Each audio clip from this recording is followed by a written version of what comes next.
नमस्कार दोस्तों, मैं कुलदीप सिंह स्वागत करता हूं हमारे अपने चैनल धुरंधर क्लासेस यूट्यूब चैनल पर। जैसा कि दोस्तों हमारी चर्चा चल रही थी जैव प्रक्रम पोषण के ऊपर हमारी चर्चा चल रही थी और इससे रिलेटेड एक क्लास हमारी हो चुकी है। ये हमारी दूसरी क्लास है, तो क्लास में अंत तक बने रहिए। हम क्लास को बिना देरी किए शुरू करते हैं। सबसे पहले हम क्वेश्चन देखेंगे कि निम्नलिखित में से कौन सी दवा अपच और हार्टबर्न से राहत के लिए उपयोग की जाती है। कौन सी दवा अपच और हार्टबर्न से राहत के लिए उपयोग की जाती है। यहाँ पे हमें ऑप्शन दे रखे, ए ऑप्शन दे रखा है कि एंटीपायरेटिक्स, बी ऑप्शन दे रखा है एनाल्जेसिक, सी ऑप्शन दे रखा है एंटासिड्स और डी ऑप्शन दे रखा है एंटीबायोटिक्स। इन चारों ऑप्शन में से कौन सा ऑप्शन इसका राइट ऑप्शन होगा। देखो यहाँ पे ए ऑप्शन हमें दे रखा है एंटीपायरेसिस। एंटीपायरेसिस किसके लिए उपयोगी होती है, तो एंटीपायरेसिस बुखार के लिए उपयोगी होती है।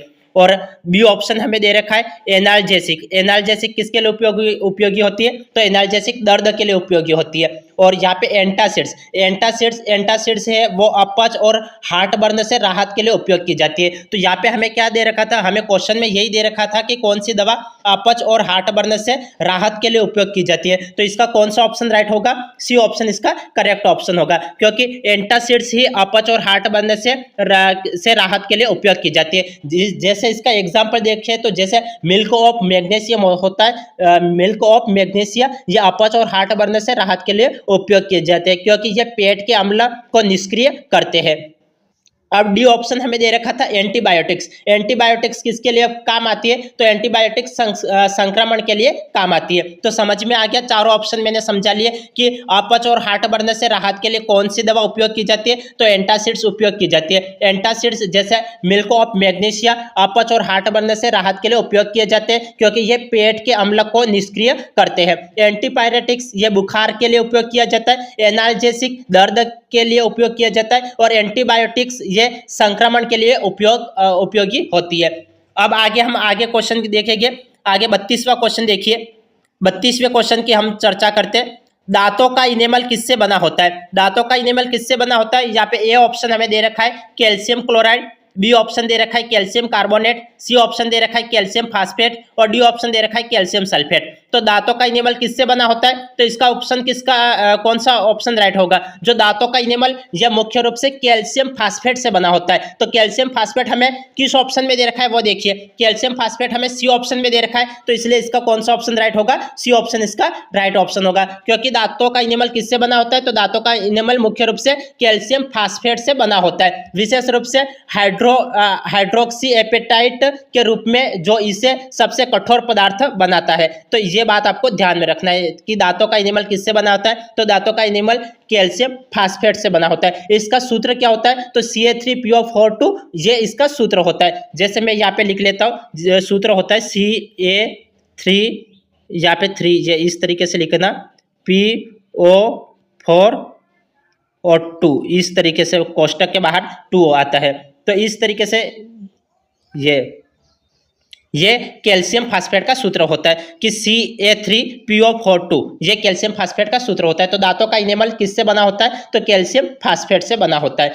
अब आगे हम देखेंगे, आगे देखिए, आगे हम बात करते हैं 33वें क्वेश्चन की। यहाँ पे हमें 33वां क्वेश्चन दे रखा है कि सूक्ष्म जीवों से उत्पन्न एंजाइम और उनके अनुप्रयोगों के सही सुमेलित जोड़े हैं। यहाँ पे सही सुमेलित जोड़ा कौन सा है, यह हमें चयन करना है कि कौन सा सही सुमेलित जोड़ा है। यहाँ पे हमें दे रखा है कि अमाइलेज ग्लूकोज सिरप की तैयारी, प्रोटीएज बियर को स्पष्ट करना, सी ऑप्शन हमें दे रखा है कि पेक्टिनेज पाचक, डी ऑप्शन हमें दे रखा है कि लाइपेज फलों का रस स्पष्ट करना। यहाँ पे कौन सा ऑप्शन इसका करेक्ट ऑप्शन है, यह हमें बताना है। देखो अमाइलेज तो स्टार्च को ग्लूकोज में तोड़ता है। अमाइलेज क्या करता है, स्टार्च को ग्लूकोज में तोड़ता है, इसलिए ग्लूकोज सिरप की तैयारी ये सही ऑप्शन होगा, ये तो सही ऑप्शन है। अब आगे बी ऑप्शन में दे रखा है प्रोटीएज प्रोटीन को तोड़ता है और बियर को स्पष्ट करने में उपयोगी होता है, इसलिए बी ऑप्शन भी इसका करेक्ट ऑप्शन हो जाएगा। अब पेक्टिनेज तो पाचक के रसों को स्पष्ट करने में उपयोगी होता है।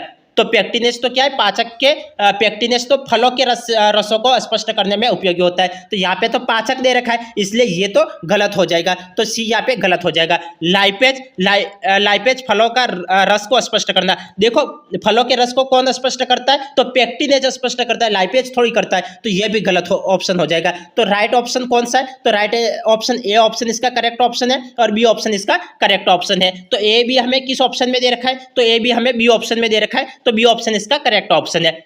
क्वेश्चन समझ में आ गया होगा। 33वां क्वेश्चन क्या दे रखा था, यदि किसी स्टूडेंट्स को ये क्वेश्चन नहीं समझ में आया है तो एक बार फिर से देख लीजिए। यहाँ पे हमें दे रखा था कि सूक्ष्म जीवों से उत्पन्न एंजाइम और उनके अनुप्रयोगों के सही सुमेलित जोड़े चुने। सही सुमेलित जोड़ा कौन सा है, देखो अमाइलेज स्टार्च को ग्लूकोज में तोड़ता है, इसलिए ग्लूकोज सिरप की तैयारी, ये सही ऑप्शन होगा। अब ये सही ऑप्शन है। अब बी ऑप्शन देखिए, प्रोटीएज, प्रोटीएज प्रोटीन को तोड़ता है और बियर को स्पष्ट करने में उपयोगी होता है, तो इसलिए बी ऑप्शन भी इसका सही ऑप्शन है। अब नेक्स्ट सी ऑप्शन देखिए, पेक्टिनेज, पेक्टिनेज किसके लिए उपयोगी होता है, तो पेक्टिनेज फलों के रस को स्पष्ट करने में उपयोगी होता है। तो फलों के रस को स्पष्ट करने में क्या उपयोगी होता है, तो पेक्टिनेज उपयोगी होता है। तो यहाँ पे तो पाचक दे रखा है, तो इसलिए ये तो गलत ऑप्शन है, ये सी ऑप्शन गलत है। अब लाइपेज, लाइपेज फलों का रस स्पष्ट करना, तो फलों के रस को कौन स्पष्ट करता है, तो पेक्टिनेज स्पष्ट करता है, तो इसलिए ये भी गलत ऑप्शन है। तो सी और डी गलत ऑप्शन हो गए और ए और बी इसके राइट ऑप्शन हो गए। क्वेश्चन समझ में आ गया होगा। अब हम आगे नेक्स्ट क्वेश्चन की चर्चा करते हैं। आगे देखिए 34वां क्वेश्चन देखिए, यहाँ पे हमें 34वां क्वेश्चन दे रखा है कि निम्न में से कौन सा प्राणी प्लवक नहीं है, कौन सा प्राणी प्लवक नहीं है, ये हमें देखना है कि प्राणी प्लवक कौन सा नहीं है। नहीं है ये पूछा है, कई बार स्टूडेंट्स ये नहीं को ध्यान में नहीं देते और क्वेश्चन को गलत कर बैठते हैं, तो यहाँ पे नहीं को विशेष रूप से ध्यान में रखना है कि निम्नलिखित में से कौन सा प्राणी प्लवक नहीं है। यहाँ पे ए ऑप्शन हमें दे रखा है साइक्लोपस, बी ऑप्शन दे रखा है लेमना, सी ऑप्शन दे रखा है यूग्लेना और डी ऑप्शन दे रखा है कि ब्रेकियोनस। तो इसका कौन सा ऑप्शन सही नहीं है, कौन सा ऑप्शन सही नहीं है, देखो प्राणी प्लवक, प्राणी प्लवक तो क्या होता है, प्राणी प्लवक तो छोटे जलीय जीव होते हैं जो स्वयं तैरते हैं। अब आगे हमें ए ऑप्शन दे रखा है कि साइक्लोपस, साइक्लोपस और यहाँ पे हमें लेमना दे रखा है, यूग्लेना दे रखा है और ब्रेकियोनस दे रखा है। तो हम जानते हैं कि साइक्लोपस और ब्रेकियोनस प्राणी प्लवक है, हमें तो क्या प्राणी प्लवक नहीं है ये देखना है। तो साइक्लोपस तो प्राणी प्लवक है, ये भी प्राणी प्लवक है और ब्रेकियोनस ये भी प्राणी प्लवक है। अब यूग्लेना क्या प्राणी प्लवक है, तो यूग्लेना एक कोशिकीय जीव है जो ये भी प्राणी प्लवक है, ये भी प्राणी प्लवक हो सकता है। तो कौन सा प्राणी प्लवक नहीं है ये बात पूछिए, तो कौन सा प्राणी प्लवक नहीं है, तो जो लेमना है वो प्राणी प्लवक नहीं है। तो इसका कौन सा ऑप्शन राइट होगा, बी ऑप्शन इसका राइट ऑप्शन होगा, क्योंकि लेमना क्या है, तो लेमना एक प्रकार का एक पौधा है जो प्राणी प्लवक नहीं है। तो लेमना क्या है, तो लेमना एक प्रकार का एक पौधा है जो प्राणी प्लवक नहीं है। तो हमें क्या पूछा था, हमें पूछा था निम्नलिखित में से कौन सा प्राणी प्लवक नहीं है, तो कौन सा प्राणी प्लवक नहीं है, तो लेमना प्राणी प्लवक नहीं है, क्योंकि लेमना क्या है, तो लेमना एक पौधा है जो प्राणी प्लवक नहीं है। यदि पूछा होता प्राणी प्लवक कौन से है, तो साइक्लोपस प्राणी प्लवक है, ब्रेकियोनस प्राणी प्लवक है और यूग्लेना ये एकल कोशिकीय जीव है, इसलिए ये भी एक प्राणी प्लवक है। तो समझ में आ गया प्राणी प्लवक क्या होते हैं, तो प्राणी प्लवक छोटे जलीय जीव होते हैं जो स्वयं तैरते हैं। प्राणी प्लवक के एग्जाम्पल पूछे तो साइक्लोपस, ब्रेकियोनस और यूग्लेना। ये यूग्लेना क्या है, एक कोशिकीय जीव है और जो प्राणी प्लवक हो सकता है, और लेमना क्या है, तो लेमना एक पौधा है जो प्राणी प्लवक नहीं है। अब आगे हम बात करेंगे, आगे देखिए, आगे हम 35वें क्वेश्चन की चर्चा करते हैं।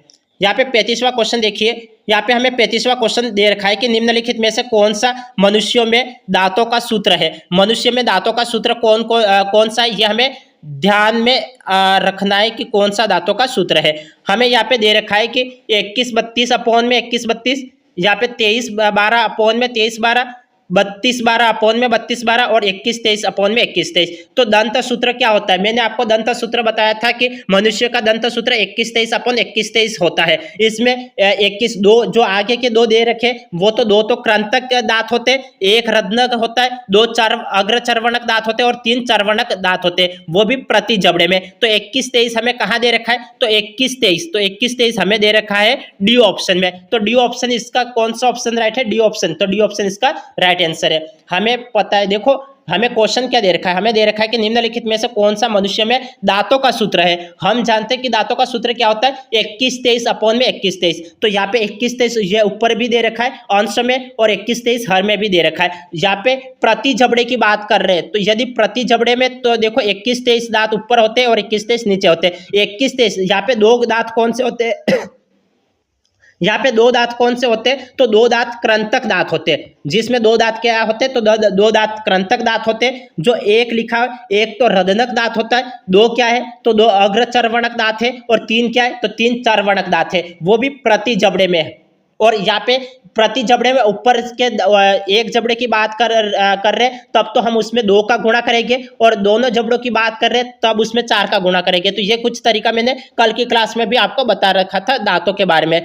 तो ये यदि आपने कल की क्लास को नहीं देखा है तो आप कल की क्लास को देख लेना, तो ताकि आपको यहाँ पे दांतों के बारे में जो भी एमसीक्यू क्वेश्चन है वो अच्छी तरीके से समझ में आ जाए। अब आगे देखिए, आगे हम बात करते हैं 36वें क्वेश्चन की बात करें। देखो यहाँ पे कौन सा डी ऑप्शन इसका करेक्ट ऑप्शन है, ये हमने कर लिया था। अब आगे हम बात करते हैं 36वें क्वेश्चन की। यहाँ पे हमें क्वेश्चन दे रखा है कि निम्न में से कौन प्राथमिक उपभोक्ता के रूप में चयन कर सकते हैं। कौन प्राथमिक उपभोक्ता के रूप में चयन कर सकते हैं। प्राथमिक उपभोक्ता क्या होते हैं, तो सबसे पहले ये ध्यान में रखना है कि प्राथमिक उपभोक्ता क्या होते हैं। तो प्राथमिक उपभोक्ता जो पौधों को खाते हैं वो तो प्राथमिक उपभोक्ता कहलाते हैं, और जो मांस वगैरह खाते हैं वो द्वितीयक या तृतीय उपभोक्ता कहलाते हैं। तो हमें प्राथमिक उपभोक्ता की बात करनी है कि प्राथमिक उपभोक्ता के रूप में चयन कर सकते हैं। तो प्राथमिक उपभोक्ता के एग्जाम्पल क्या क्या है, तो देखिए यहाँ पे ए ऑप्शन हमें दे रखा है कि मछली, मेंढक, टिड्डा। बी ऑप्शन दे रखा है टिड्डा, हिरण, गन्ना तथा तना भेदक, गन्ना तना भेदक। सी ऑप्शन दे रखा है कि गन्ना तना भेदक, मेंढक, बाघ। और डी ऑप्शन दे रखा है सांप, मछली, पक्षी। अब यहाँ पे देखिए प्राथमिक उपभोक्ता कौन सा है, मतलब घास खाने वाले यहाँ पे जीवों के कौन कौन से एग्जाम्पल है वो देखिए।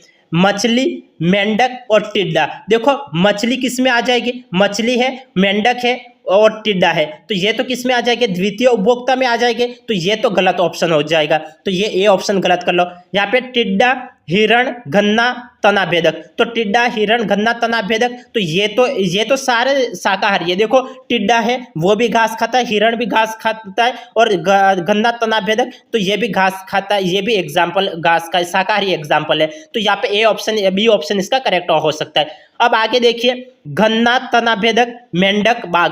बाघ है वो मांस खाता है, और मेंढक है वो भी जीवों को खाता है, छोटे छोटे कीटों को खाता है, इसलिए ये भी गलत ऑप्शन हो जाएगा क्योंकि ये द्वितीय या तृतीय उपभोक्ता में आएंगे। सांप भी ये द्वितीय उपभोक्ता में आता है। मछली और पक्षी ये भी द्वितीय उपभोक्ता में आते हैं, इसलिए ये भी गलत हो गया। तो कौन सा ऑप्शन इसका करेक्ट ऑप्शन है, बी ऑप्शन इसका करेक्ट ऑप्शन है, क्योंकि प्राथमिक उपभोक्ता का हमें चयन करना था। प्राथमिक उपभोक्ता कौन से है, टिड्डा, हिरण, गन्ना और तना भेदक, ये प्राथमिक उपभोक्ता है। अब आगे हम चर्चा करते हैं। आगे देखिए 37वें क्वेश्चन की हम चर्चा करते हैं।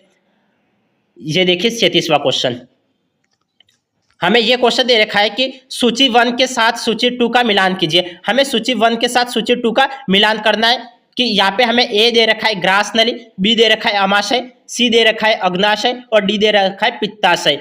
अब हमें देखना है, फर्स्ट दे रखा है बाइल का संग्रह और साधारण करता है, सेकंड दे रखा है भोजन का परिवहन, थर्ड दे रखा है भोजन का संग्रह और मंथन करता है, और फोर्थ दे रखा है हार्मोन और एंजाइम श्रावण। देखो सबसे पहले हम देखते हैं ग्रास नली। ग्रास नली क्या करती है, तो ग्रास नली भोजन का परिवहन करती है। तो भोजन का परिवहन हमें कहाँ दे रखा है, भोजन का परिवहन हमें सेकंड में दे रखा है। तो ए का सेकंड हमें कहाँ दे रखा है, यहाँ पे ए ऑप्शन में भी ए का सेकंड दे रखा है और बी ऑप्शन में भी ए का सेकंड दे रखा है। यहाँ पे ए 1 है और ये 4 है, तो ये ए सी गलत हो जाएगा और डी गलत हो जाएगा। यहाँ पे ए और बी में से कोई भी एक ऑप्शन राइट है। आमाशय क्या करता है, तो आमाशय भोजन का संग्रह और मंथन करता है। तो आमाशय भोजन का संग्रह और मंथन, तो यहाँ पे ये तीसरा, बी का तीसरा राइट ऑप्शन होगा। बी का यहाँ पे चौथा है, बी का यहाँ पे तीसरा है, तो यहाँ पे बी ऑप्शन इसका करेक्ट ऑप्शन है, ये गलत ऑप्शन है। समझ में आ गया। ठीक इसी तरीके से आपको एग्जाम में प्रश्न करना है। देखो ग्रास नली तो भोजन का परिवहन करती है,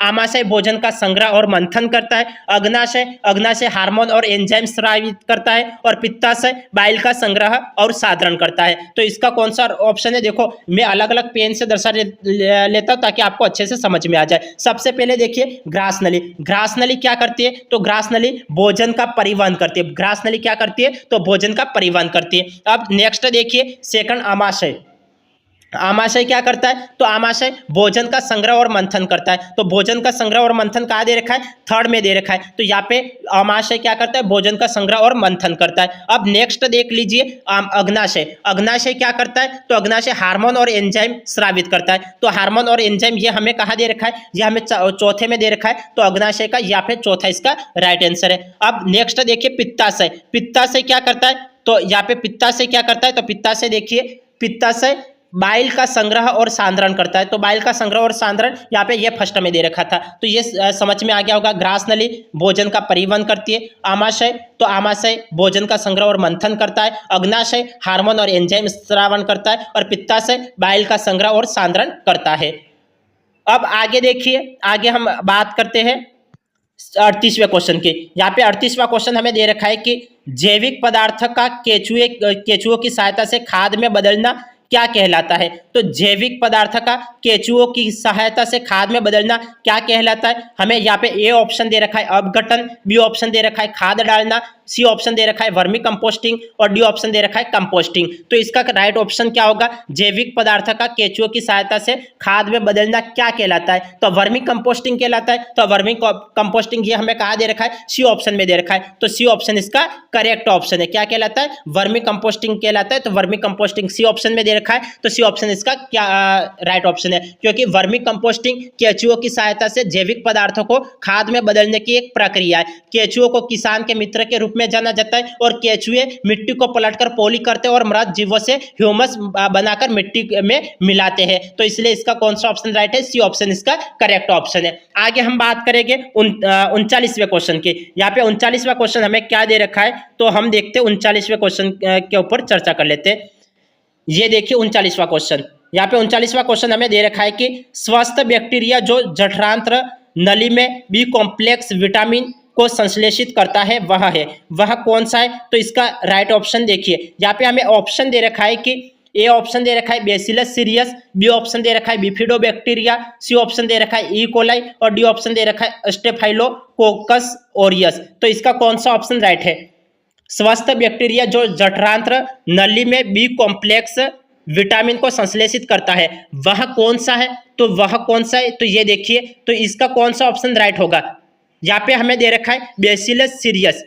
यहाँ पे देखो ए ऑप्शन तो हमें बेसिलस सीरियस दे रखा है और यहाँ पे बी ऑप्शन दे रखा है बिफिडोबैक्टीरिया, सी ऑप्शन दे रखा है ई कोलाई और डी ऑप्शन दे रखा है स्टेफाइलोकोकस ओरियस। तो इसका कौन सा ऑप्शन राइट है? ई कोलाई सी ऑप्शन इसका राइट ऑप्शन है। स्वस्थ बैक्टीरिया ई कोलाई, देखो ई कोलाई किस में पाया जाता है? तो ई कोलाई आंत में पाया जाने वाला एक सामान्य और लाभदायक जीवाणु है जो कई बी कॉम्प्लेक्स विटामिन के संश्लेषण में सहायक होता है। तो इसलिए इसका कौन सा ऑप्शन राइट है? सी ऑप्शन इसका राइट ऑप्शन है। यदि बिफिडोबैक्टीरिया की बात करें तो बिफिडोबैक्टीरिया भी आंत स्वास्थ्य के लिए लाभदायक है, लेकिन ये बी कॉम्प्लेक्स विटामिन के संश्लेषण के लिए मुख्य रूप से प्रसिद्ध नहीं है, इसलिए ये बी ऑप्शन इसका गलत ऑप्शन हो जाएगा। अब आगे देखिए, हम ए ऑप्शन की बात करते हैं बेसिलस सीरियस। बेसिलस सीरियस क्या है? तो बेसिलस सीरियस और यहाँ पे ये डी ऑप्शन हमें दे रखा है स्टेफाइलोकोकस ओरियस। तो यहाँ पे बेसिलस सीरियस और स्टेफाइलोकोकस ये ओरियस आमतौर पर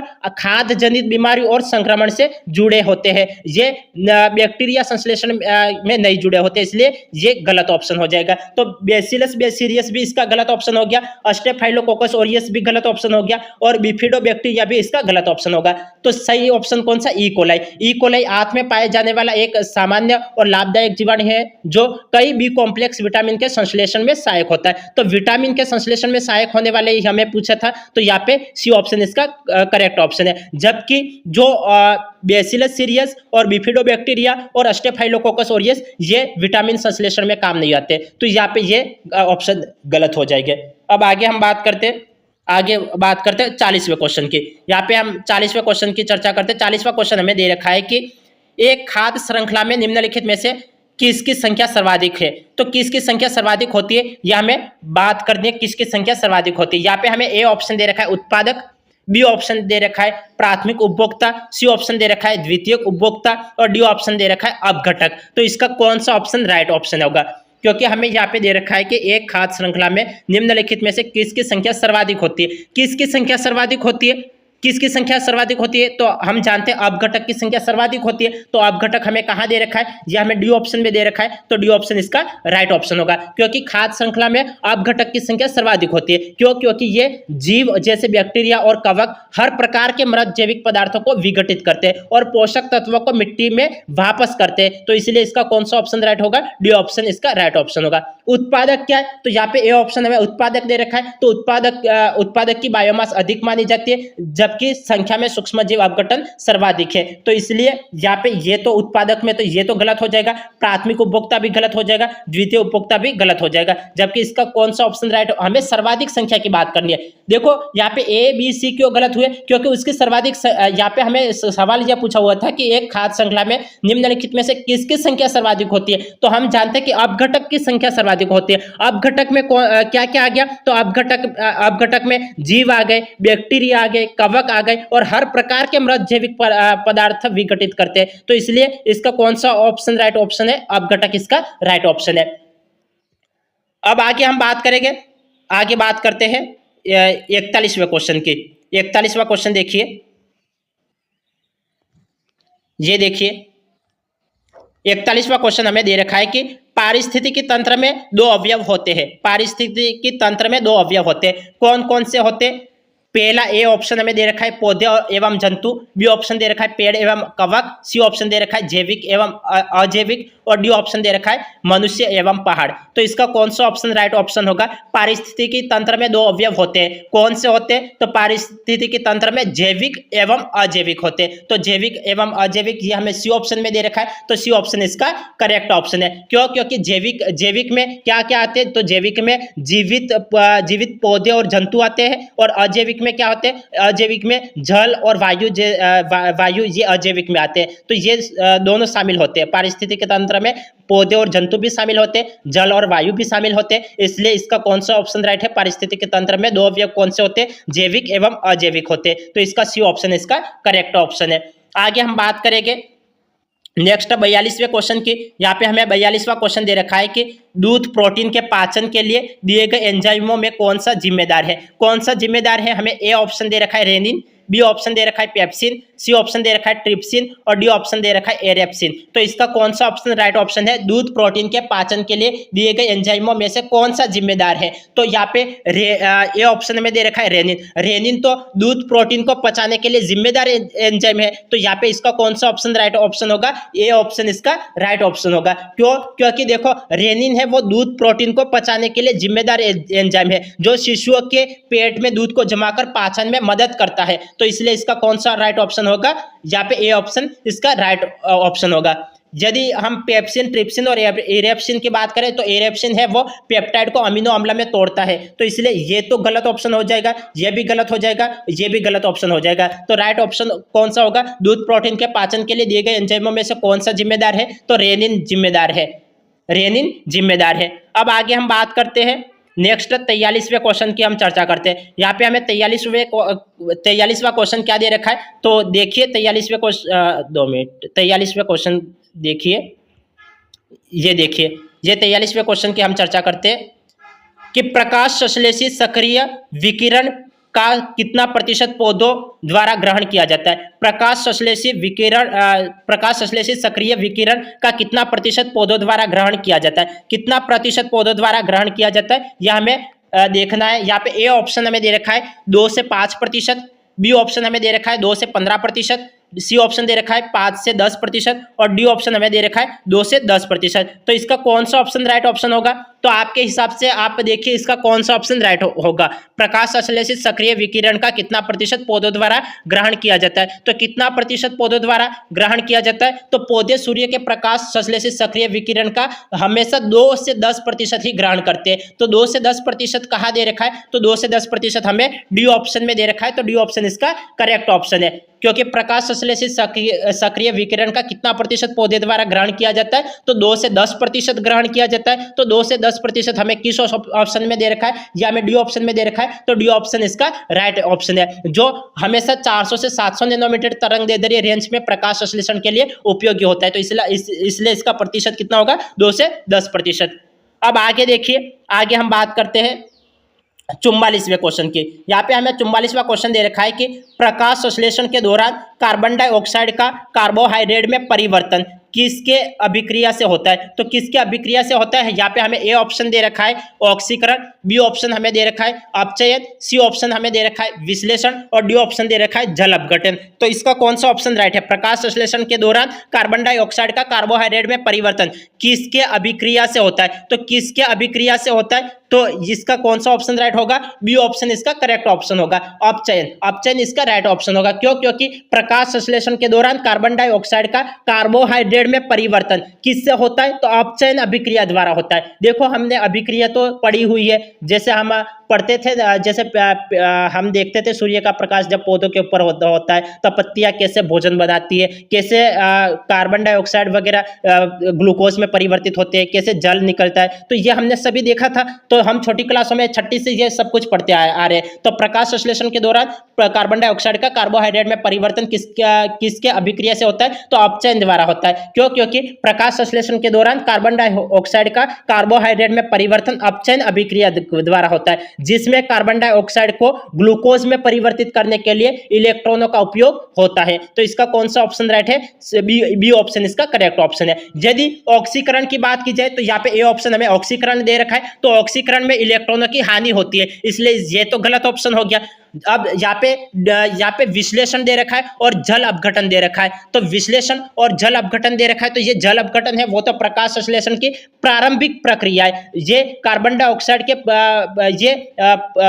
कार्बन डाइऑक्साइड को परिवर्तित नहीं कर, ये न कि कार्बन डाइऑक्साइड को परिवर्तित करता है, तो इसलिए ये भी गलत ऑप्शन हो जाएगा। तो यहाँ पे ऑक्सीकरण गलत हो गया, विश्लेषण गलत हो गया और जल अपघटन गलत हो गया। तो इस राइट ऑप्शन कौन सा होगा? अपचयन, बी ऑप्शन इसका करेक्ट ऑप्शन है। अब आगे देखिए, आगे हम बात करते हैं 45वें क्वेश्चन की। यहाँ पे हमें 45वां क्वेश्चन दे रखा है कि ये देखिए, अग्नाशयी रस में कौन सा एंजाइम होता है। तो अग्नाशयी रस में कौन सा एंजाइम होता है? जो इमल्सिफाइड वसा को तोड़ता है। तो जो इमल्सिफाइड वसा को तोड़ता है, तो इसका कौन सा ऑप्शन राइट ऑप्शन होगा? यहाँ पे ए ऑप्शन हमें दे रखा है लाइपेज, बी ऑप्शन हमें दे रखा है पेप्सिन, सी ऑप्शन दे रखा है ट्रिप्सिन और डी ऑप्शन दे रखा है एमाइलेज। तो इसका कौन सा ऑप्शन राइट है? अग्नाशयी रस में कौन सा एंजाइम होता है? तो कौन सा एंजाइम होता है? तो अग्नाशयी रस में तो लाइपेज होता है, तो लाइपेज इसका करेक्ट ऑप्शन होगा। लाइपेज हमें ए ऑप्शन में दे रखा है, तो ए ऑप्शन इसका करेक्ट ऑप्शन है। क्योंकि अग्नाशयी रेज जो लाइपेज है, वो लाइपेज अग्नाशयी रस में मौजूद एंजाइम है जो इमल्सिफाइड वसा को वसी अम्ल और ग्लिसरॉल में तोड़ता है। तो इसलिए इसका कौन सा ऑप्शन राइट है? ए ऑप्शन इसका करेक्ट ऑप्शन है। ये ऑप्शन इसका करेक्ट ऑप्शन है। यदि आपको पता है करेक्ट तो बाकी ऑप्शन आपको देखने की जरूरत नहीं। आप पेप्सिन, ट्रिप्सिन, एमाइलेज इसको फिर यहाँ पे इसमें सोचने में समय मत लगाना, क्योंकि आप जानते हो कि लाइपेज अग्नाशयी रस में मौजूद एंजाइम है जो इमल्सिफाइड वसा को वसी अम्ल और ग्लिसरॉल में तोड़ता है। तो आपको ये पता है, तो अग्नाशयी रस में कौन सा एंजाइम होता है? तो लाइपेज एंजाइम होता है। तो ये ऑप्शन इसका करेक्ट ऑप्शन है। अब आगे देखिए, आगे हम बात करते हैं मानव शरीर का सबसे कठोर पदार्थ है। मानव शरीर का सबसे कठोर पदार्थ कौन सा है? यहाँ पे हमें ए ऑप्शन दे रखा है घुटने की हड्डी, बी ऑप्शन दे रखा है अंगुलियों के नाखून, सी ऑप्शन दे रखा है दांतों का इनेमल और डी ऑप्शन दे रखा है खोपड़ी की हड्डी। तो इसका कौन सा ऑप्शन राइट ऑप्शन होगा? मानव शरीर का सबसे कठोर पदार्थ कौन सा है? तो हम जानते हैं कि दांतों का इनेमल है वो मानव शरीर का सबसे कठोर पदार्थ है, जो किससे बना होता है? जो कैल्शियम फास्फेट से बना होता है और दांतों को सुरक्षा प्रदान करता है। तो इसका कौन सा ऑप्शन राइट ऑप्शन होगा? दांतों का इनेमल। यह हमें कहाँ दे रखा है? सी ऑप्शन में दे रखा है, तो सी ऑप्शन इसका राइट ऑप्शन है। अब यहाँ पे ये नाखून की बात की जा रही है, तो एक बात ध्यान में रखना, नाखून केराटिन से बने होते हैं। नाखून किससे बने होते हैं? तो नाखून केराटिन से बने होते हैं। समझ में आ गया? नाखून किससे बने होते हैं? तो नाखून केराटिन से बने होते हैं। और मानव शरीर का सबसे कठोर पदार्थ कौन सा है? तो दांतों का इनेमल मानव शरीर का सबसे कठोर पदार्थ है, जो कैल्शियम फास्फेट से बना होता है और दांतों को सुरक्षा प्रदान करता है। इसलिए इसका कौन सा ऑप्शन राइट है? सी ऑप्शन इसका करेक्ट ऑप्शन है। आगे हम बात करेंगे नेक्स्ट 47वें क्वेश्चन की। यहाँ पे हमें 47वां क्वेश्चन क्या दे रखा है? देखिए 47वां क्वेश्चन देखिए, हमें यहाँ पे दे रखा है कि लार में एमाइलेज कार्बोहाइड्रेट का डैश डैश में टूटना शुरू करते, किस में टूटना शुरू करते? यहाँ पे ए ऑप्शन हमें दे रखा है साधारण शर्करा, बी ऑप्शन दे रखा है एमिनो एसिड, सी ऑप्शन दे रखा है पॉलीपेप्टाइड्स और डी ऑप्शन दे रखा है फैटी एसिड। तो इसका कौन सा ऑप्शन राइट ऑप्शन है? लार में एमाइलेज कार्बोहाइड्रेट का डैश डैश में टूटना शुरू करते हैं। किस में टूटना शुरू करते हैं? हम जानते हैं कि लार में एमाइलेज स्टार्च को माल्टोस में तोड़ता है। एमाइलेज स्टार्च किसमें तोड़ता है, तो माल्टोज में तोड़ता है, जो amino acid protein amino acid protein होता है। तो इसका कौन सा ऑप्शन होगा, जो सीधा सीधा तोड़ देता है पॉलीसेकेराइड को, तो ये लार में एमाइलेज कार्बोहाइड्रेट डेस डेस में टूटना शुरू करते हैं। किस में टूटना शुरू करते हैं, तो इसका कौन सा ऑप्शन राइट होगा, साधारण शर्करा इसका राइट ऑप्शन होगा। साधारण शर्करा इसका राइट ऑप्शन होगा। जो एमिनो एसिड है, एमिनो एसिड तो किससे बनते हैं, तो एमिनो एसिड तो पॉलीपेप्टाइड से बनते हैं।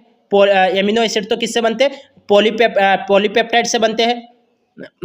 एमिनो एसिड देखो, जो एमिनो एसिड है वो तो प्रोटीन से बनते हैं, और पॉलीपेप्टाइड से वो तो प्रोटीन चेन से बनते हैं, और फैटी एसिड है वो वसा से बनते हैं। इसलिए इसका कौन सा ऑप्शन राइट है, ए ऑप्शन इसका करेक्ट ऑप्शन है। देखो यदि किसी स्टूडेंट्स को ये क्वेश्चन नहीं समझ में आया तो एक बार फिर से देख लीजिए। हमें यहाँ पे क्वेश्चन दे रखा है कि लार में एमाइलेज कार्बोहाइड्रेट का डेस डेस में टूटना शुरू करते हैं। किस में टूटना शुरू करते हैं, तो लार में एमाइलेज स्टार्च जो पॉलीसेकेराइड होते हैं वो पॉलीसेकेराइड को माल्टोज में तोड़ता है। तो ये तो साधारण शर्करा हो गया। तो साधारण शर्करा कहाँ दे रखा है, ए ऑप्शन में दे रखा है। तो ए ऑप्शन इसका राइट ऑप्शन है। जो एमिनो एसिड है, एमिनो एसिड तो प्रोटीन से बनते हैं, पॉलीपेप्टाइड्स प्रोटीन चेन से बनते हैं, और फैटी एसिड है वो वसा से बनते हैं। तो इसलिए ये बी सी डी ये तो गलत ऑप्शन हो गए, और यहाँ पे सही ऑप्शन कौन सा है, साधारण शर्करा इसका राइट ऑप्शन है। एमिनो एसिड तो प्रोटीन से बनते हैं, पॉलीपेप्टाइड्स प्रोटीन चेन से बनते हैं, और फैटी एसिड वसा से बनते हैं। तो इसलिए ये गलत है, और साधारण शर्करा इसका करेक्ट ऑप्शन है। अब आगे हम बात करते हैं। आगे देखिए, यहाँ पे हमें ये क्वेश्चन दे रखा है कि मानव शरीर के पाचन तंत्र का कार्य है। मानव शरीर के पाचन तंत्र का क्या कार्य है, यहाँ पे हमें ए ऑप्शन हमें दे रखा है कि रक्त, ऑक्सीजन, कार्बन डाइऑक्साइड और हार्मोन को प्रसारित करने के लिए, हार्मोन को प्रसारित करने के लिए। तो ये तो परिसंचरण का एग्जाम्पल हो गया। ये तो किसका उदाहरण हो गया, परिसंचरण का हो गया ना। रक्त से ऑक्सीजन कार्बन डाइऑक्साइड और हार्मोन को प्रसारित करने के लिए, ये तो परिसंचरण का परिसंचारी का हो गया। अब बी ऑप्शन हमें दे रखा है, भोजन को तोड़ना और अवशोषित करना और शरीर से अपशिष्ट को निकालना, शरीर से अपशिष्ट को निकालना। ये तो सही में पाचन तंत्र का कार्य है। देखो, भोजन को तोड़ना और अवशोषित करना और शरीर से अपशिष्ट को निकालना, ये तो किसका कार्य है, ये पाचन तंत्र का कार्य है। क्योंकि पाचन तंत्र भोजन को पचाकर पोषक तत्व अवशोषित करता है और अपशिष्ट निकालता है। तो इसलिए इसका कौन सा ऑप्शन राइट ऑप्शन होगा, बी ऑप्शन इसका राइट ऑप्शन होगा। अब आगे हमें दे रखा है कि शरीर से यूरिया नामक अपशिष्ट उत्पाद को खत्म करने के लिए, अपशिष्ट नामक उत्पाद को खत्म करने के लिए, ये तो उत्सर्जन तंत्र का कार्य है। ये तो किसका कार्य है, उत्सर्जन तंत्र का कार्य है। तो यहाँ पे सी ऑप्शन दे रखा है, ये तो उत्सर्जन तंत्र का कार्य है। ये ऑप्शन दे रखा है वह परिसंचारी का कार्य है, और यहाँ पे भोजन को तोड़ना और अवशोषित करना और शरीर से अपशिष्ट को निकालना, ये पाचन तंत्र का कार्य है। तो इसका कौन सा ऑप्शन राइट ऑप्शन है, बी ऑप्शन। हमें क्या पूछा था, पाचन तंत्र का ही पूछा था। यदि परिसंचारी का पूछा होता तो ए ऑप्शन इसका राइट ऑप्शन होता। यदि उत्सर्जन तंत्र का पूछा होता तो सी ऑप्शन राइट ऑप्शन होता। लेकिन हमें पाचन तंत्र का पूछा, इसलिए बी ऑप्शन इसका करेक्ट ऑप्शन है। अब आगे हम बात करते हैं। आगे देखिए, आगे 49 क्वेश्चन देखिए। 49वां क्वेश्चन को क्या दे रखा है हमें, यहाँ पे हमें क्वेश्चन दे रखा है कि 24 घंटों के दौरान ऐसा भी एक समय होता है जब पौधे न तो ऑक्सीजन छोड़ते और न ही कार्बन डाइऑक्साइड, यह होता है। तो यह कौन सा समय होता है, यहाँ पे ए ऑप्शन हमें दे रखा है मध्याह्न, बी ऑप्शन हमें दे रखा है शांत प्रकाश, सी ऑप्शन दे रखा है दिवस प्रकाश, और डी ऑप्शन दे रखा है इनमें से कोई नहीं। तो इसका कौन सा ऑप्शन राइट होगा, तो इसका शांत प्रकाश इसका राइट ऑप्शन होगा। क्यों, क्योंकि देखो शांत प्रकाश हमें कहाँ दे रखा है, बी ऑप्शन में दे रखा है। तो बी ऑप्शन शांत प्रकाश इसका राइट ऑप्शन होगा। क्यों, क्योंकि शांत प्रकाश वह समय होता है जब सूर्य क्षितिज के नीचे होता है, लेकिन आकाश में अभी भी प्रकाश होता है के समय जब प्रकाश संश्लेषण और श्वसन की दर बराबर हो जाती है। जब प्रकाश संश्लेषण और श्वसन की दर बराबर हो जाती है तब पौधे न तो ऑक्सीजन छोड़ते हैं और न ही कार्बन डाइऑक्साइड। तो इसका कौन सा ऑप्शन राइट होगा, बी ऑप्शन इसका राइट ऑप्शन होगा। समझ में आ गया, शांत प्रकाश के समय प्रकाश संश्लेषण और श्वसन की दर बराबर होती है, और बराबर होने के कारण पौधे न तो ऑक्सीजन छोड़ते और न ही कार्बन डाइऑक्साइड छोड़ते।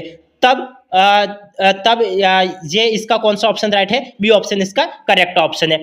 आगे हम बात करते हैं। आगे देखिए, आगे हम बात करते हैं। ये क्वेश्चन देखिए 51वां क्वेश्चन यह हमें दे रखा है कि मशरूम क्या है। तो मशरूम क्या है, मशरूम यहाँ पे ए ऑप्शन हमें दे रखा है कवक है, जीव है। देखो मशरूम क्या है, यहाँ पे ए ऑप्शन हमें दे रखा है कवक, बी ऑप्शन दे रखा है जीवाणु, सी ऑप्शन दे रखा है पादप, और डी ऑप्शन दे रखा है प्राणी। तो इसका कौन सा ऑप्शन राइट ऑप्शन होगा, मशरूम क्या होते हैं, तो मशरूम क्या कवक होते हैं, क्या जीवाणु होते हैं, पादप होते हैं, या फिर प्राणी होते हैं। तो इसका कौन सा ऑप्शन राइट ऑप्शन होगा? देखो 2 मिनट यहाँ पे 2 मिनट, इसको एक बार वापस देख लो। 10वां क्वेश्चन, यहाँ पे एक क्वेश्चन छूट गया था, इसको देख लेते हैं। जठर शोथ मानव शरीर के किस भाग को प्रभावित करता है? तो जठर शोथ मानव शरीर के किस भाग को प्रभावित करता है? यहाँ पे हमें ए ऑप्शन दे रखा है पैर, बी ऑप्शन दे रखा है त्वचा, सी ऑप्शन दे रखा है फेफड़े और डी ऑप्शन दे रखा है उदर। तो जठर शोथ मानव शरीर के किस भाग को प्रभावित करता है? तो यहाँ पे जठर शोथ उदर यानी पेट की सूजन है। तो जठर शोथ क्या है? उदर यानी पेट की सूजन है। तो इसका कौन सा ऑप्शन राइट है? डी ऑप्शन इसका राइट ऑप्शन है। हमें सवाल क्या दे रखा था? हमें सवाल दे रखा था कि जठर शोथ मानव शरीर के किस भाग को प्रभावित करता है? तो जठर शोथ उदर को प्रभावित करता है। तो उदर हमें कहाँ दे रखा था? डी ऑप्शन में दे रखा था। तो डी ऑप्शन इसका करेक्ट ऑप्शन है। तो ये अब हम नेक्स्ट क्वेश्चन पे चलते हैं, 51वां क्वेश्चन। यहाँ पे आप देखिए जीवाणु मशरूम क्या है? तो मशरूम क्या है? कवक है। बी ऑप्शन हमें दे रखा है जीवाणु, सी ऑप्शन दे रखा है पादप और डी ऑप्शन दे रखा है प्राणी। तो इसका कौन सा राइट ऑप्शन होगा? मशरूम क्या है? तो मशरूम एक कवक है जो फंजाई समूह से संबंधित होता है। तो इसका कौन सा ऑप्शन राइट ऑप्शन है? ए ऑप्शन इसका करेक्ट ऑप्शन है। मशरूम क्या है? तो मशरूम कवक है। तो ए ऑप्शन इसका करेक्ट ऑप्शन है। अब आगे देखिए, आगे हम बात करते हैं पत्तियों पर पड़ने वाले सूर्य प्रकाश की ऊर्जा का कितना प्रतिशत पादपों द्वारा खाद्य ऊर्जा में परिवर्तित किया जाता है? तो यहाँ पे ए ऑप्शन हमें दे रखा है 10, बी ऑप्शन दे रखा है 1, सी ऑप्शन हमें दे रखा है 25 और डी ऑप्शन दे रखा है 50। तो इसका कौन सा ऑप्शन राइट ऑप्शन होगा? हम जानते हैं कि पत्तियों पर पड़ने वाले सूर्य प्रकाश की ऊर्जा का कितना प्रतिशत पादपों द्वारा खाद्य ऊर्जा में परिवर्तित किया जाता है? तो कितना प्रतिशत परिवर्तित किया जाता है? केवल और केवल 1% ही खाद्य ऊर्जा में परिवर्तित करते हैं। तो इसलिए 1% ये हमें कहाँ दे रखा है? यह हमें दे रखा है बी ऑप्शन में। तो इसका कौन सा ऑप्शन राइट ऑप्शन होगा? बी ऑप्शन इसका राइट ऑप्शन होगा। केवल और केवल 1% ही खाद्य ऊर्जा में परिवर्तित करते हैं। तो इसलिए बी ऑप्शन इसका करेक्ट ऑप्शन है। अब आगे देखिए, आगे हम 53वें क्वेश्चन की हम चर्चा करते हैं।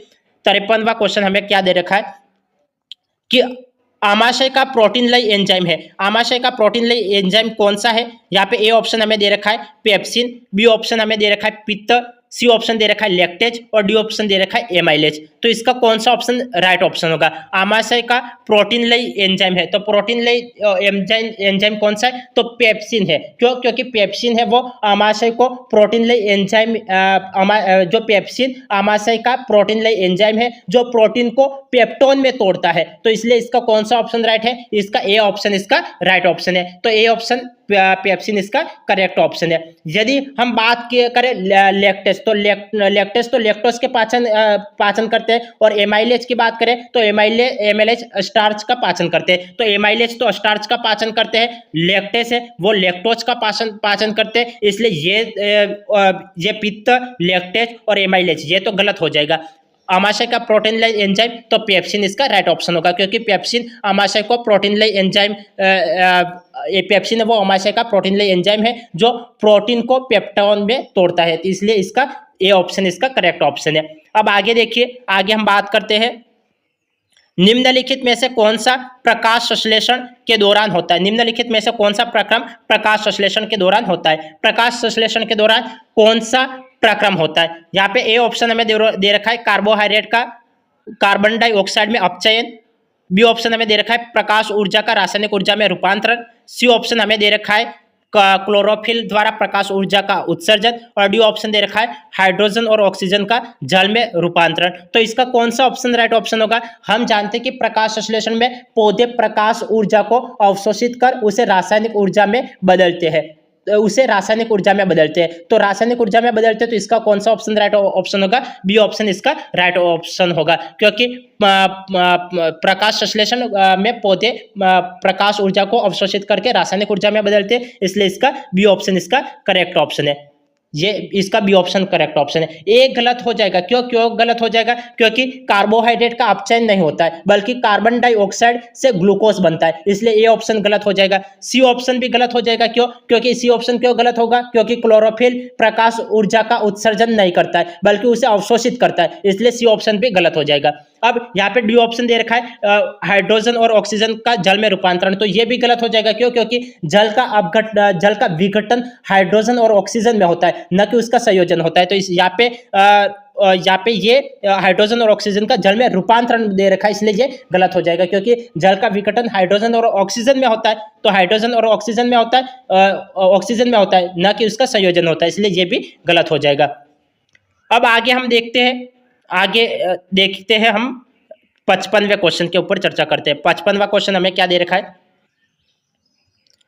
इस क्वेश्चन को देखिए। यहाँ पे हमें क्वेश्चन दे रखा है, निम्नलिखित दिए गए में से किसकी शुद्धांत्र तुलनात्मक रूप से छोटी होती है, किसकी शुद्धांत्र तुलनात्मक रूप से छोटी होती है। तो यहाँ पे ए ऑप्शन हमें दे रखा है बाघ, बी ऑप्शन दे रखा है गाय, सी ऑप्शन दे रखा है हाथी और डी ऑप्शन दे रखा है घोड़ा। तो इन चारों में से कौन सा ऑप्शन राइट ऑप्शन होगा? किसकी देखो, निम्नलिखित दिए गए में से किसकी शुद्धांत्र तुलनात्मक रूप से छोटी होती है? बाघ, गाय, हाथी, घोड़ा, इसमें किसकी शुद्धांत्र छोटी होती है? तो हम जानते हैं कि जो मांस खाने वाले जीव होते हैं उनकी शुद्धांत्र छोटी होती है।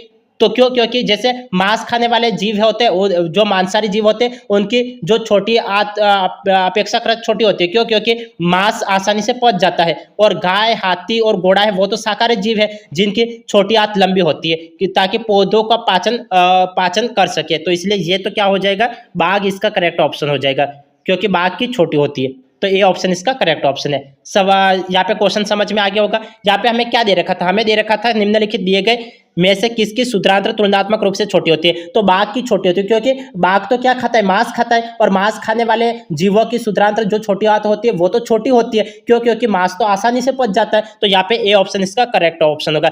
और गाय, हाथी, घोड़ा, गाय, हाथी, घोड़ा ये तो शाकाहारी जीव है, तो शाकाहारी जो जीवों की छोटी आंत होती है वो लंबी होती है। शाकाहारी जीवों की छोटी आंत होती है वो लंबी होती है। क्यों? क्योंकि जो भी भोजन करते हैं उसके पाचन के लिए वो छोटी आंत सहायक होती है। इसलिए बी, सी और डी ये तो गलत हो जाएंगे और ए इसका राइट ऑप्शन होगा, क्योंकि बाकी छोटी आंत जो छोटी होती है।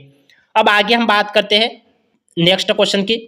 यहाँ पे हमें क्वेश्चन दे रखा है कि प्रकाश संश्लेषण में प्रकाश अभिक्रिया होती है। प्रकाश संश्लेषण में प्रकाश अभिक्रिया होती है, किस में होती है? यहाँ पे ए ऑप्शन दे रखा है स्ट्रोमा में, बी ऑप्शन दे रखा है ग्रेना में, सी ऑप्शन दे रखा है कोशिका द्रव्य में और डी ऑप्शन दे रखा है प्लाज्मा में। इसका कौन सा ऑप्शन राइट ऑप्शन होगा? प्रकाश संश्लेषण में प्रकाश अभिक्रिया होती है, किस में होती है? तो प्रकाश संश्लेषण की प्रकाश अभिक्रिया ग्रेना में होती है। तो ग्रेना कहाँ दे रखा है? यहाँ में बी ऑप्शन दे रखा है, तो बी ऑप्शन इसका राइट ऑप्शन होगा। क्यों? क्योंकि प्रकाश संश्लेषण की प्रकाश अभिक्रिया ग्रेना में होती है, इसलिए ये इसका राइट ऑप्शन होगा। अब यहाँ पे देखो, ग्रेना में होती है, क्यों? क्योंकि क्लोरोफिल प्रकाश को अवशोषित करता है। क्लोरोफिल क्या करता है? प्रकाश को अवशोषित करता है, इसलिए ग्रेना इसका राइट ऑप्शन है। यहाँ पे हमें दे रखा है अस्ट्रोमा, तो अस्ट्रोमा क्या होता है? तो अस्ट्रोमा में अंधेरे में अभिक्रिया होता है, मतलब डार्क रिएक्शन होती है, इसलिए ए इसका गलत ऑप्शन हो जाएगा, बी ऑप्शन इसका राइट ऑप्शन हो जाएगा। अब आगे हम देखते हैं, आगे क्वेश्चन के बारे में हम चर्चा करते हैं। आगे देखिए 57वां क्वेश्चन देखिए। यहाँ पे हमें 57 का क्वेश्चन ये हमें क्या दे रखा है? हमें यहाँ पे दे रखा है कि एंजाइम होते हैं। एंजाइम क्या होते हैं? एंजाइम ए ऑप्शन हमें दे रखा है प्रोटीन होता है, बी ऑप्शन हमें दे रखा है खनिज होता है, सी ऑप्शन दे रखा है वसा अम्ल होता है और डी ऑप्शन दे रखा है तेल। तो एंजाइम होते हैं। एंजाइम क्या होते हैं? तो हम जानते हैं कि एंजाइम प्रोटीन होते हैं। तो प्रोटीन हमें कहाँ दे रखा है? ये हमें ए ऑप्शन में दे रखा है, तो ए ऑप्शन इसका करेक्ट ऑप्शन है, क्योंकि एंजाइम प्रोटीन होते हैं जो जैव रासायनिक अभिक्रिया को उत्प्रेरित करते हैं, इसलिए ये प्रोटीन इसका राइट ऑप्शन है। प्रोटीन इसका राइट ऑप्शन है। और यदि गैर प्रोटीन की बात की जाती है तो गैर प्रोटीन एंजाइम कौन सा है? तो राइजोबियम इसका राइट ऑप्शन होगा। गैर प्रोटीन एंजाइम की बात की जाती है तब तो राइजोबियम राइट आंसर होगा, और एंजाइम की बात की जाती है तब प्रोटीन इसका राइट ऑप्शन होगा। अब आगे देखिए, आगे हम बात करते हैं उपापचय। उपापचय क्या होते हैं? यहाँ पे ए ऑप्शन हमें दे रखा है कि जैव अणु का संश्लेषण, बी ऑप्शन हमें दे रखा है जैव अणु का टूट जाना, सी ऑप्शन दे रखा है जैव अणु का टूट जाना व संश्लेषण और डी ऑप्शन हमें दे रखा है जैव अणु का पुनर्गठन। तो उपापचय क्या होते हैं? तो उपापचय क्या होते हैं? तो उपापचय जैव अणुओं के संश्लेषण और टूटने दोनों प्रक्रियाओं को शामिल करता है, जो जीवन के लिए आवश्यक होता है। तो इसलिए इसका ऑप्शन कौन सा होगा? जैव अणु का टूट जाना व संश्लेषण। तो सी ऑप्शन इसका करेक्ट ऑप्शन हो जाएगा। उपापचय क्या होता है? तो उपापचय जैव अणुओं के संश्लेषण और टूटने दोनों प्रक्रियाओं में शामिल होते हैं और जो जीवन के लिए आवश्यक होते हैं। तो इसलिए इसका सी ऑप्शन इसका करेक्ट ऑप्शन है। इसलिए इसका सी ऑप्शन इसका करेक्ट ऑप्शन है। अब आगे देखिए, आगे हम बात करते हैं, आगे नेक्स्ट क्वेश्चन की हम बात करते हैं। यहाँ पे हमें क्वेश्चन दे रखा है कि एक खाद्य श्रृंखला सर्वदा प्रारंभ होती है। एक खाद्य श्रृंखला सर्वदा प्रारंभ होती है, किस में प्रारंभ होती है? तो यहाँ पे ए ऑप्शन हमें दे रखा है उत्सर्जन से, बी ऑप्शन हमें दे रखा है अवशोषण से, सी ऑप्शन दे रखा है प्रकाश संश्लेषण से, और डी ऑप्शन दे रखा है श्वसन से। तो इसका कौन सा ऑप्शन राइट ऑप्शन होगा? यहाँ पे सी ई दे रखा है, ई समझ लो, देखो ई समझ लो। एक खाद्य श्रृंखला सर्वदा प्रारंभ होती है, किससे प्रारंभ होती है? तो हम जानते हैं कि एक खाद्य श्रृंखला हमेशा प्रकाश संश्लेषण से प्रारंभ होती है। तो प्रकाश संश्लेषण कहाँ दे रखा है? यह हमें ई ऑप्शन में दे रखा है, तो ई ऑप्शन इसका करेक्ट ऑप्शन होगा, क्योंकि जो खाद्य श्रृंखला होती है वो हमेशा प्रकाश संश्लेषण से शुरू होती है, क्योंकि हरे पौधे सूर्य की ऊर्जा का उपयोग करके भोजन बनाते हैं और प्राथमिक उत्पादक होते हैं। इसलिए इसका कौन सा ऑप्शन राइट है? ई ऑप्शन इसका करेक्ट ऑप्शन है। ई ऑप्शन या फिर सी ऑप्शन, कुछ भी समझ लो, लेकिन प्रकाश संश्लेषण इसका राइट ऑप्शन है। अब आगे हम बात करते हैं। आगे देखिए, नेक्स्ट क्वेश्चन हमें यहाँ पे दे रखा है, किसके द्वारा अधिकतम सूर्य ऊर्जा ग्रहण की जाती है? किसके द्वारा अधिकतम सूर्य ऊर्जा ग्रहण की जाती है? यहाँ पे ए ऑप्शन हमें दे रखा है घास, बी ऑप्शन दे रखा है वृक्ष, सी ऑप्शन दे रखा है शैवाल, और डी ऑप्शन दे रखा है जंतु। तो किसके द्वारा अधिकतम सूर्य ऊर्जा ग्रहण की जाती है? तो हम जानते हैं कि शैवाल द्वारा सबसे अधिक सूर्य ऊर्जा ग्रहण की जाती है। तो शैवाल हमें कहाँ दे रखा है? यहाँ में सी ऑप्शन में दे रखा है, तो सी ऑप्शन इसका करेक्ट ऑप्शन होगा, क्योंकि शैवाल सबसे अधिक सूर्य ऊर्जा ग्रहण करते हैं, क्योंकि वे पानी में बड़ी मात्रा में मौजूद होते हैं और प्रकाश संश्लेषण की उच्च दर रखते हैं। इसलिए इसका कौन सा ऑप्शन राइट है? सी ऑप्शन इसका करेक्ट ऑप्शन है। तो आज की क्लास आपको समझ में आ गई होगी, सारे क्वेश्चन आपको समझ में आ गए होंगे, ऐसे में आपसे अपेक्षा करता। यदि आपको हमारे क्लास अच्छी लगे तो लाइक करना और शेयर करना बिल्कुल भी ना भूलें। तो आज की क्लास को यही एंड कर लेते हैं, फिर मिलते हैं अगली क्लास में। तब तक के लिए आपका दिन शुभ रहे। धन्यवाद।